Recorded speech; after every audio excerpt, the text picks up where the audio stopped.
សូមស្វាគមន៍មកកាន់ Channel ឆ្នោតលៀបសំណាងរបស់ Admin ថ្ងៃនេះ Admin មានលេខតម្រុយល្អៗរបស់ឆ្នោតយួនសម្រាប់ចែកជូនពុកម៉ែបងប្អូននៅថ្ងៃទី8 ខែ 12 ឆ្នាំ 2025 នេះដូចនេះ Admin មិនចង់ឲ្យចំណាយពេលវេលារបស់ពុកម៉ែបងប្អូនយូរតោះយើងមកតាមដានលេខតម្រុយរបស់យើងទាំងអស់គ្នា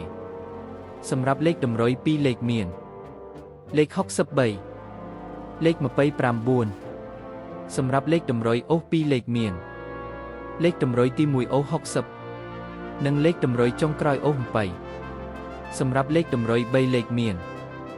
367គុណនិង547គុណសម្រាប់លេខតម្រុយថ្ងៃនេះ Admin សូមជូនពរឲ្យពុកម៉ែបងប្អូនជួបតែសំណាងល្អទាំងអស់គ្នាហេងមានលាភមានជ័យ